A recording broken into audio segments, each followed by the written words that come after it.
ആരോഗ്യവകുപ്പിന്റെ വീഴ്ചയ്ക്കെതിരെ രംഗത്തെത്തിയ തിരുവനന്തപുരം മെഡിക്കൽ കോളേജിലെ ഡോക്ടർ ഹാരിസ് ചിറക്കലിന് മുഖ്യമന്ത്രിയുടെ രൂക്ഷ വിമർശനം.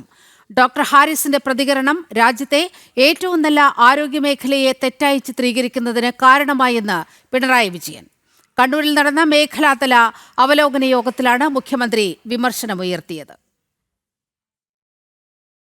ആരോഗ്യമേഖലയെ തെറ്റായി ചിത്രീകരിക്കാൻ ശ്രമം നടക്കുന്നതായാണ് അവലോകന യോഗത്തിൽ മുഖ്യമന്ത്രി വിമർശനമുന്നയിച്ചത്. ഡോക്ടർ ഹാരിസ് ചിറക്കൽ അഴിമതി തീണ്ടാത്ത ആത്മാർത്ഥതയോടെ ജോലി ചെയ്യുന്ന ഉദ്യോഗസ്ഥനാണ്. പക്ഷേ അത്തരമൊരാൾ ഇന്ന് ഇന്ത്യയിലെ ഏറ്റവും നല്ല ആരോഗ്യമേഖലയെ തെറ്റായി ചിത്രീകരിക്കുന്നതിന് കാരണമായി. അത് അദ്ദേഹം ഉദ്ദേശിച്ചിട്ടുണ്ടോ എന്ന് അറിയില്ല. ഇക്കാര്യം നമ്മുടെ മുന്നിൽ അനുഭവ പാഠമായിരിക്കണമെന്നും മുഖ്യമന്ത്രി യോഗത്തിൽ പറഞ്ഞു. തിരുവനന്തപുരം മെഡിക്കൽ കോളേജുമായി ബന്ധപ്പെട്ട് വന്ന വാർത്തയിലെ തെറ്റായ ഒരാളാണെന്ന് ആരും പറയുന്നില്ല.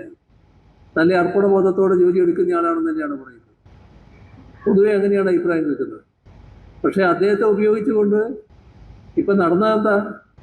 ഒരു ഗവൺമെൻറ് സർവൻറ്റ്, നല്ല ആത്മാർത്ഥതയുള്ളയാൾ, അർപ്പണബോധത്തോടെ ജോലി എടുക്കുന്നയാൾ, അഴിമതി തീണ്ടാത്തിയാൾ, എല്ലാമാവട്ടെ. പക്ഷേ അത്തരമൊരാൾ ഇന്ന് കേരളത്തിലെ ഇന്ത്യയിലെ ഏറ്റവും നല്ല ആരോഗ്യ മേഖലയെ തെറ്റായി ചിത്രീകരിക്കുന്നതിന് അദ്ദേഹം അത് ഉദ്ദേശിച്ചിട്ടുണ്ടോ എന്നറിയില്ല. പക്ഷെ അതാണ് വന്നിട്ടുള്ളത്. ഇത് നമ്മുടെ മുന്നിൽ അനുഭവ പാഠമായിരിക്കണം. കൂടാതെ ഹാരിസ് ചിറക്കലിന്റെ വാദങ്ങളൊക്കെ തള്ളിക്കൊണ്ടാണ് മുഖ്യമന്ത്രി യോഗത്തിൽ സംസാരിച്ചത്. ശസ്ത്രക്രിയകൾക്ക് ആവശ്യമായ എല്ലാ കാര്യങ്ങളും സർക്കാർ ഒരുക്കിയിട്ടുണ്ട്. ശസ്ത്രക്രിയാ ഉപകരണങ്ങൾ ചിലപ്പോൾ ഇല്ലാത്ത സ്ഥിതി ഉണ്ടാകാം. അത് എല്ലാ കാലത്തുമുള്ള നിലയല്ല എന്നാണ് മുഖ്യമന്ത്രി പറഞ്ഞത്. ഹാരിസ് ചിറക്കലിന്റെ തുറന്നു പറച്ചിലൂടെ ആരോഗ്യമേഖലയുമായി ബന്ധപ്പെട്ടുണ്ടായ വീഴ്ച ദേശീയ തലത്തിൽ തന്നെ ചർച്ചയായത് സംസ്ഥാന സർക്കാർ ഉയർത്തിക്കൊണ്ടുവന്ന നമ്പർ 1 കേരളമാണെന്ന പ്രചരണങ്ങൾക്ക് തിരിച്ചടിയായിരിക്കുകയാണ്. ഇതോടെയാണ് മുഖ്യമന്ത്രി തന്നെ പ്രതിരോധവുമായി രംഗത്ത് വരേണ്ട അവസ്ഥയുണ്ടായത്. ജനം, കണ്ണൂർ.